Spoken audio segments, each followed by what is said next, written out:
students, how are you? Welcome to my channel E-Maths class by Devesh sir. आज आप देख रहे होंगे कि सर ने बहुत दिनों बाद वीडियो डाला है।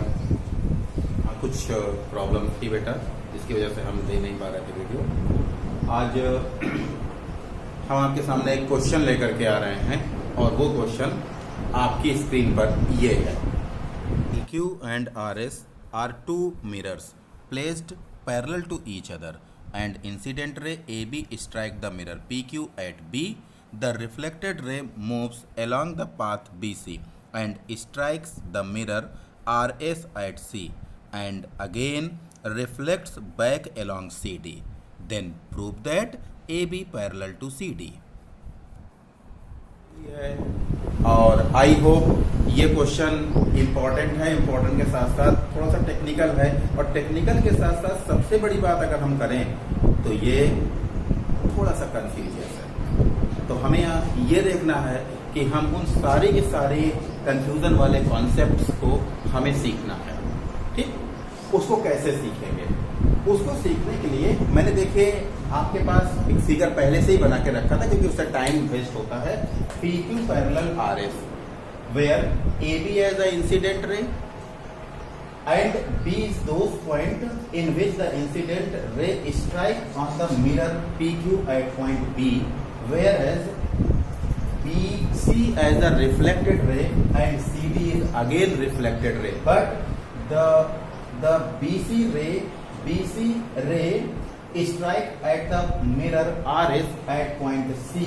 So this is the reflected ray, and this BC ray act as a RS mirror as an incident ray. So proof करना है आपको कि AB पैरेलल CD। ये क्वेश्चन तब तक प्रूव नहीं हो सकता है जब तक आप इस पर एक कंस्ट्रक्शन नहीं करेंगे। और वो कंस्ट्रक्शन क्या है? यहाँ से पैरेलल लाइन ड्रॉ करेंगे। ये हमने आपको बताया है कि ये BM है और इधर क्या है, ये NC। ये आपके पास पैरेलल लाइन है। ठीक है, जब आपके पास ये पैरेलल लाइन है, ऐसी कंडीशन पर शुरुआत करते हैं कि आपको एक रूल्स मालूम होगा जो आपने क्लास 8 स्टैंडर्ड या 7 स्टैंडर्ड में स्टडी किया होगा। ये देखिए लॉज ऑफ द रिफ्लेक्शन। ये देखिए, इसको क्या बोलते हैं? इसको बोलते हैं इंसिडेंट रे। क्या बोलेंगे? Incident ray. और इसको क्या बोलेंगे? Reflected ray. इसको क्या बोलेंगे? Reflected ray. ये इंसिडेंट रे है, ये रिफ्लेक्टेड रे है। ओके, और ये क्या है? ये है आपके पास नॉर्मल। ये क्या है? नॉर्मल। ओके, देखिए, देखा होगा incident ray, normal and reflected रे। इस पर इंसिडेंट रे और नॉर्मल के मिड में जो एंगल बनता है उसको बोलते हैं एंगल ऑफ इंसिडेंट। इसको हम आई से रिप्रेजेंट करते हैं, और यहाँ पर इस एंगल को किससे रिप्रेजेंट करते हैं? आर से रिप्रेजेंट करते हैं। ये एंगल ऑफ रिफ्लेक्शन होता है। ये क्या होता है? एंगल ऑफ रिफ्लेक्शन होता है। आप चाहें तो इसको यहाँ पर ऐसे करके आई या 1, इसको 2, इसको क्या बोल सकते हैं? इसको 3, और ये क्या है आपके पास? 4। ठीक है, ये एंगल्स होते हैं। तो यहाँ पर जो रूल्स हैं वो क्या है कि incident ray, normal and reflected ray all lie in same plane. Second rule क्या होता है? सबसे important rule, angle i is equal to angle r. इसी का हमें यहाँ पर यूज करना है। Angle i is equal to angle r. Now students, अब मुझे लगता है समझ में आया होगा आपको। तो देखिए, इस चीज को बताएंगे AB as an incident ray. Incident ray where as BC as an reflected ray. ठीक, so angle 1 is equal to angle 2। ठीक है, इक्वेशन नंबर फर्स्ट, और इसको बोलेंगे क्यों ऐसे होगा? Laws of reflection. ये laws of reflection. Second things, BC as an incident ray of mirror RS। ठीक है, so angle 3 is equal to angle 4, equation number second. और इसको भी हम बोलेंगे लॉज ऑफ रिफ्लेक्शन। इसको भी हम क्या बोलेंगे? लॉज ऑफ रिफ्लेक्शन बोलेंगे। इतनी बात समझ में आई होगी स्टूडेंट्स। अब जब इतनी बात आपको समझ में आ गई तब आपको करना क्या है, ध्यान से देखिएगा बेटा। Angle 1 is equal to angle 2 है और angle 3 is equal to angle 4 है। देखिए ए बी, अगर हम इसको चेक कराएं आपको ऐसे करके, ध्यान से देखिएगा। ये स्टूडेंट अगर हम इसको चेक करें तो देखिए ये ए बी है और ये क्या है?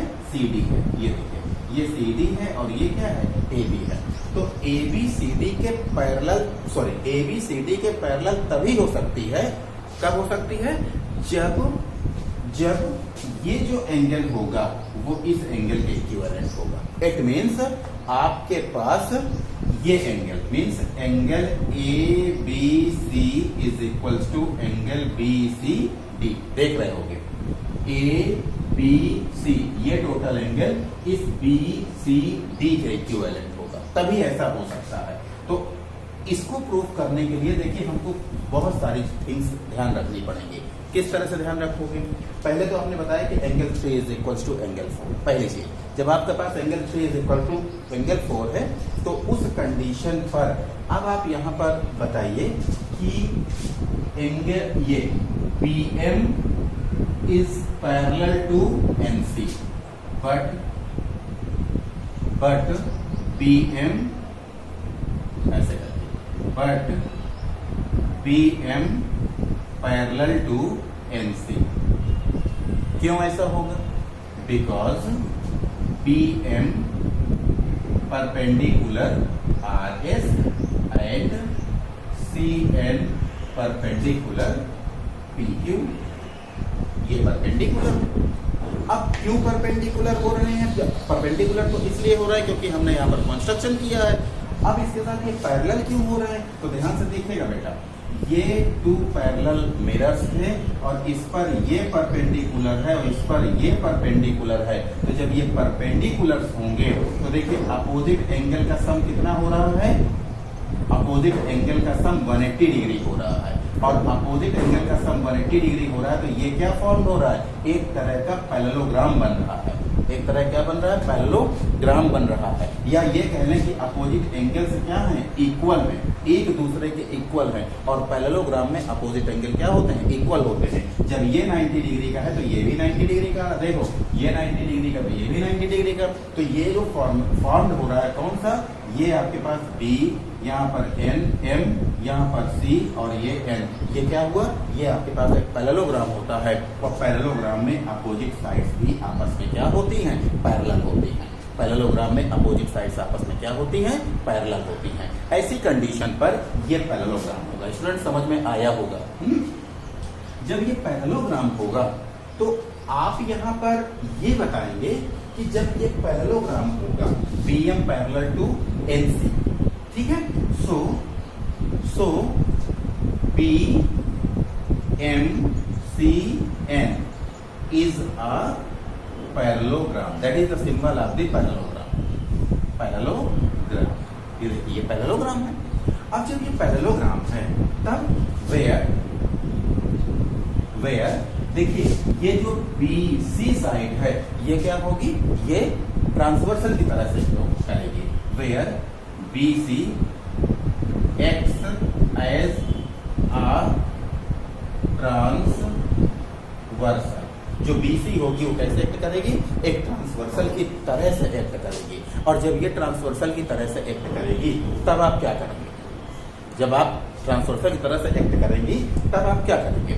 उस समय पर जो एंगल 2 होगा वो एंगल 3 के इक्वल होगा। So angle 2 is equal to angle 3, equation number 3। और इसको बोलेंगे अल्टरनेट एंगल्स। इसको क्या बोलोगे बेटा? अल्टरनेट एंगल्स बोलोगे। इतनी बात समझ में आई होगी स्टूडेंट्स, ठीक है? अब इधर चेक करिए, देखिए मैं अपने कैमरे को थोड़ा सा मूव कर रहा हूँ, स्पेस वहां कम है। Angle 2 is equal to angle 3 हो गया, ठीक है? अब जब angle 2 is equal to angle 3 हुआ, ऐसी कंडीशन पर फिर से देखते हैं, कैमरे को उधर ही ले जाते हैं, ध्यान से देखिएगा। Angle 2 is equal to angle 3 हुआ, तो इसी पर देखते हैं, अगर हम इसमें कोई एक सेम एंगल्स को ऐड कर दें, ध्यान दीजिएगा, अगर हम इसमें किसी सेम एंगल्स को ऐड कर दें तो हमारे मेन इक्वेशन नंबर 3 में किसी तरह का कोई इफेक्ट नहीं पड़ेगा। मेन एंगल 3 में जो इक्वेशन नंबर 3 है, इस पे किसी तरह का कोई इफेक्ट नहीं पड़ेगा। क्यों? क्योंकि ऐसा हमने हमारी यूक्लिड्स के जो एक्सियोम्स हैं कि equals are added to the equals then wholes are equals to each other, ये हमारा एक्सियोम्स नंबर 3 है। शायद आपको मालूम होगा, यूक्लिड ज्योमेट्री आपकी बार सीबीएसई ने इस चैप्टर को डिलीट कर दिया है अपने सिलेबस में कोरोना की वजह से, है ना, लेकिन नेक्स्ट ईयर से ऐसी प्रॉब्लम नहीं आएगी, हम लोग इसको चैप्टर को बताएंगे। तो अभी हम उस चैप्टर का यूज कर रहे हैं कि यूक्लिड ज्योमेट्री के अकॉर्डिंग हम सेम एंगल इसमें क्या कर दें, ऐड कर दें। तो हम चलिए एंगल 1 ऐड कर दो, एंगल 2 ऐड कर, जो एंगल ऐड करना हो ऐड कर दीजिए, लेकिन हम यहाँ पर एंगल 1 ऐड कर रहे हैं। Adding angle 1 on both side, हम एंगल 1 को बोथ साइड पर ऐड कर रहे हैं। अब देखिए अपना हम इस साइड पर आते हैं, जैसे ही आप एंगल 1 को ऐड करेंगे तो देखो हो जाएगा angle 2 plus angle 1 is equals to, sign तो नहीं कर रहा बेटा, angle 2 plus angle 1 is equals to angle 3 plus angle 1, ठीक है। अब इधर आइए, अपने फिगर में ध्यान दीजिए, देखिए इधर देखेंगे तो एंगल 2 था, एंगल 2 में जब हम एंगल 1 ऐड करेंगे तो एंगल 2 में एंगल 1 ऐड करेंगे तो आप देख रहे होंगे ये होल एंगल हो रहा है, ये देखिए ये होल एंगल हो रहा है, ये देखिए, यही हमारी रिक्वायरमेंट थी, ये होल एंगल हो रहा है एंगल 1 में जब हम एंगल 2 ऐड करेंगे। लेकिन जब आप एंगल 3 में एंगल 2 ऐड करेंगे, जब आप एंगल 3 में एंगल 2 ऐड करेंगे तो देखिए एंगल 3 में एंगल 2 ऐड ही नहीं हो रहा है, कि हो रहा है एंगल 3 में एंगल 2 सॉरी एंगल 3 में एंगल 1 नहीं ऐड हो रहा है। तो एंगल 3 में एंगल 1 कैसे ऐड होगा, इसको चेक करिए। इसको चेक करने के लिए आप इसको इक्वेशन नंबर 4 दे दीजिए, इसको इक्वेशन नंबर 4 दे दीजिए, और इक्वेशन नंबर 4 देने के बाद आप इक्वेशन नंबर 1, 2, 3 की कंपेयरिंग करवाइए। कंपेयरिंग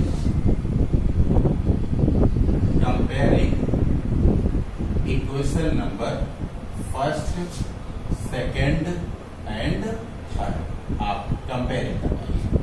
ऐसा इसलिए कर रहे हैं क्योंकि हमें आप देख रहे होंगे यहाँ पर angle 1 equal angle 2 equal angle 3 equal angle 4, तो हमको सारे एंगल इक्वल बताने हैं, इसलिए हमने यहाँ पर क्या किया कि कंपेयरिंग इक्वेशन नंबर 1, 2 एंड 3। जब हम सबकी कंपेयरिंग करवाएंगे तो आइए अपने इसमें देखिए, इसमें आप देखोगे तो एंगल 1 एंगल 2 के इक्विवेलेंट है, एंगल 2 एंगल 3 के इक्विवेलेंट है। तो देखिए angle 1 equal angle 2 equal angle 3 और एंगल 3 एंगल 4 के इक्विवेलेंट है, तो सारे के सारे एंगल एक दूसरे के इक्विवेलेंट हो गए। मेरी बात समझ में आई होगी स्टूडेंट। देखिए एंगल 1 इक्वल एंगल 2 है, एंगल 2 इक्वल एंगल 3 है और angle 3 is equal to angle 4 है, तो सारे के सारे एंगल एक दूसरे के क्या हो गए, इक्वल हो गए। तो इस बात को यहाँ शो करिए कि comparing equation number 1, 2 and 3, so we will obtain angle 1 equal angle 2 is equal to angle 3 is equal to angle 4, सारे के सारे एंगल क्लियर हो गए। देन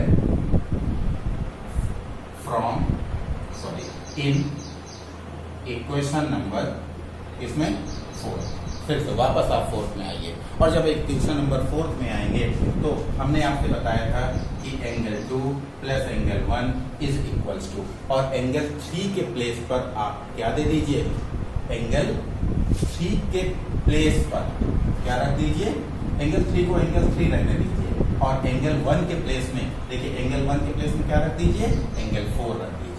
क्यों?